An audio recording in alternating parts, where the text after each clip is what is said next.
बहुत बढ़िया। मैं भी माननीय अदालत से और सुप्रीम कोर्ट के आदरणीय चीफ जस्टिस से, जो चीफ जस्टिस ऑफ इंडिया है, not chief justice of courts, अदालतों के वो चीफ जस्टिस नहीं है, पूरे देश के कस्टोडियन है न्याय प्रणाली के और न्याय व्यवस्था के। मैं भी आग्रह कर रहा हूं कि इस तरह के एरोगेंस को काउंटर करना पड़ेगा। आदरणीय अदालत, आदरणीय माननीय हमारे मुख्य न्यायाधीश, आप इनकी तरफ नजर उठाइए, देखिए कि किस प्रकार से आपके ही जजेस के खिलाफ इस प्रकार की टिप्पणी की जाती है और लिखित रूप से टिप्पणी की जा रही है। कहा जा रहा है कि मालाफाइड इंटेंशन है, या तो इनसे पूछिए कि मालाफाइड इंटेंशन की सबूत क्या है, और अगर सबूत नहीं है तो इस तरह का बयान देने से बचें, उन्हें ह्यूमिलिएट करने से बचें। एक जज को अगर आप अपमानित करेंगे और उन्हें डराने की कोशिश करेंगे कि मैं अभिषेक मनु सिंघवी हूं, मैं लुटियंस में रहता हूं, मैं कांग्रेस का सांसद हूं, कांग्रेस पार्टी का नेता हूं, और इससे आप डराएंगे, तो ये ठीक बात नहीं है। और ये कॉग्निजेंस हमारी माननीय अदालत को लेना चाहिए, सुप्रीम अदालत को लेना चाहिए। बहुत बहुत शुक्रिया नीलेश ओझा जी। आप कुछ बोलना चाह रहे थे नीलेश जी? नीलेश जी आप।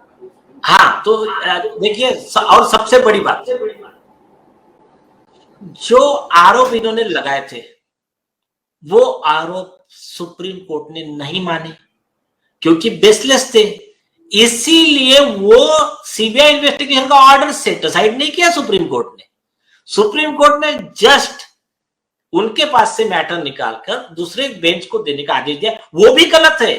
वो भी सुप्रीम कोर्ट का 3 जज बेंच जो है, सुखदेव सिंह सोढ़ी, उसमें सुप्रीम कोर्ट ने कहा कि सुप्रीम कोर्ट को यह अधिकार नहीं कि एक जज से मैटर निकालकर दूसरे जज के पास देने का, एक चीज। और दूसरी चीज, जो वर्ड यूज किया है सीआई चंद्रचूड़ जी ने कि वे direct to the acting chief justice of Calcutta high court, ये डायरेक्ट वर्ड भी यूज नहीं कर सकते हैं। सुप्रीम कोर्ट ने ही तिरुपति बालाजी डेवलपर में स्पेसिफिक लिखा है वर्ड्स कैसे होने चाहिए।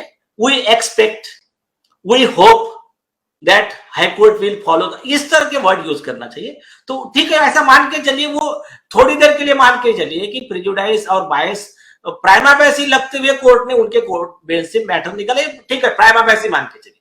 लेकिन इसमें यह बात तो तय है कि उनके एलिगेशन रिजेक्ट हुए, कोर्ट ने मान्य नहीं किया। इससे तो 200% साबित हुआ कि वो एलिगेशन ये झूठे थे और actuated with some ulterior purpose थे और based on overruled law थे। इसीलिए सुप्रीम कोर्ट ने रिजेक्ट कर दिया, वो रिजेक्ट हो गया।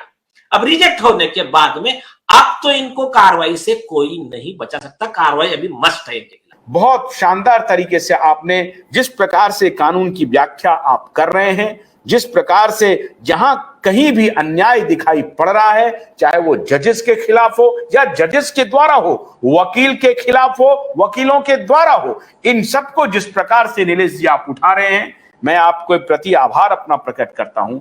और मैं दोबारा आपसे रात 9 बजे कल हमारी आपसे फिर मुलाकात होगी। लेकिन तब तक के लिए नीलेश जी को शुक्रिया, हमारा आभार, और हमें अनुमति दीजिए कल रात 9 बजे तक के लिए। लेकिन अभिषेक मनु सिंघवी जी के खिलाफ कार्रवाई होनी ही चाहिए, उनके खिलाफ कार्रवाई होनी ही चाहिए, उनके एरोगेंस पर तमाचा जरूर पड़ना चाहिए, ये हमारी भी मांग है। बहुत बहुत शुक्रिया, कल रात 9 बजे तक के लिए नमस्कार।